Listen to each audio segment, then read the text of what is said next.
Hello friends, welcome back to my channel mix blog of Alpana. তোমাদের সকলকে অনেক অনেক স্বাগত জানাই। অন্যান্য দিনের মতো আজকেও নিয়ে চলে এসেছি একটা নিউ ব্লগ। সো ভিডিওটা তোমরা স্কিপ না করে প্রথম থেকে শেষ পর্যন্ত দেখতে থাকো। ভালো লাগলে লাইক শেয়ার কমেন্ট করে দিও। তো সকালে ঘুম থেকে উঠে দেখলাম মেঘলা ওয়েদার, ঠিক করে নিলাম যে আজকে খিচুড়ি করব, কারণ ঠান্ডা ওয়েদারে কার না ভালো লাগে খিচুড়ি খেতে। তারপরে দোকানে গিয়ে চটপট করে মুগ ডাল আর ছোলার ডাল নিয়ে চলে এলাম। তারপরে শুকনো কড়াইয়ে ভালোভাবে মুগ ডাল আর ছোলার ডালটা ভেজে নিয়েছি।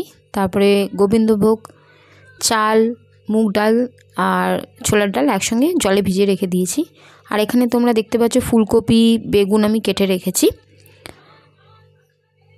আর তারপরে সমস্ত কিছুকে মশলা দিয়ে ভালো কষিয়ে নিয়েছি। তোমরা সেটা দেখতেই পাচ্ছ, আলু, ফুলকপি, গাজর রয়েছে। এখানে আমার খিচুড়িটা মোটামুটি মশলা দিয়ে কষানো হয়ে গেছে। ভালোভাবে মশলা দিয়ে খিচুড়িটা আমি কষিয়ে নিচ্ছি। খিচুড়িটা যতক্ষণে হচ্ছে ততক্ষণ কয়েকটা বক্তব্য। আমার এই ব্লগ ভিডিওটা তোমাদের ভালো লেগে থাকলে লাইক শেয়ার কমেন্ট করে দিও। আর আমার কমেন্ট বক্স সবসময় খোলা থাকে, তোমাদের যদি কোনো বক্তব্য থাকে কমেন্ট বক্সে অবশ্যই কমেন্ট করে জানাতে পারো।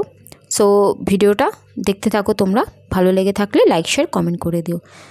সো আগের দিন আমি জামা কাপড় ভিজিয়ে রেখেছিলাম, বুঝতে পারিনি আগামীকাল এরকম ওয়েদারটা খারাপ থাকবে। যতক্ষণে কাপড় ওখানে কাঁচা হয়ে গেছে, এদিকে আমার খিচুড়ি রান্না হয়ে গেছে। কাপড় মেলে এসেছি ছাদে গিয়ে, তোমরা দেখো। আর মেঘলা ওয়েদার তো দেখতেই পাচ্ছ, ওয়েদারটাও ভালো লাগছে, একটু হাওয়াও হচ্ছিল।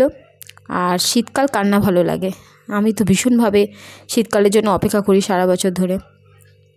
স্নান করে পুজো দিতে বসে পড়েছি।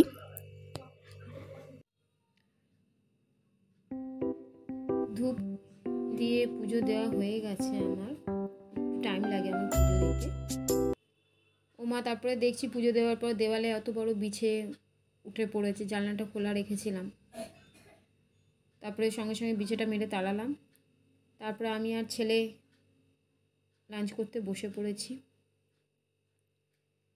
লাঞ্চে তো দেখেইছি আগে আমি লাঞ্চে আজকে কি রান্না করেছি। খিচুড়ি ছিল, বেগুন ভাজা, পাঁপড় ভাজা, আলু ভাজা।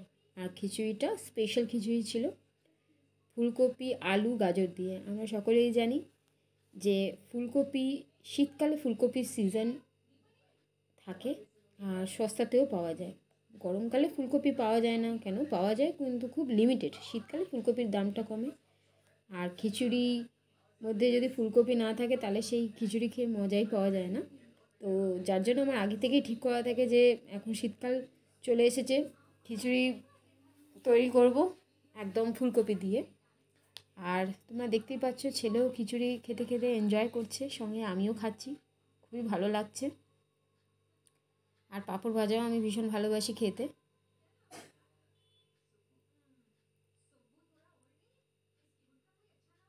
তোমরাও ফুলকপি, গাজর, তারপরে বিনস এগুলো দিয়ে খিচুড়ি বাড়িতে ট্রাই করে দেখো, তোমাদের অবশ্যই ভালো লাগবে খেতে। আর শীতকালে তো ভীষণই ভালো লাগে খিচুড়ি খেতে। সো আজকের ব্লগ ভিডিওটা ভালো লেগে থাকলে লাইক শেয়ার কমেন্ট করে দিও। আর এখনও যারা আমার চ্যানেলটা সাবস্ক্রাইব করে নাওনি, প্লিজ আমার চ্যানেলটা সাবস্ক্রাইব করে নিও।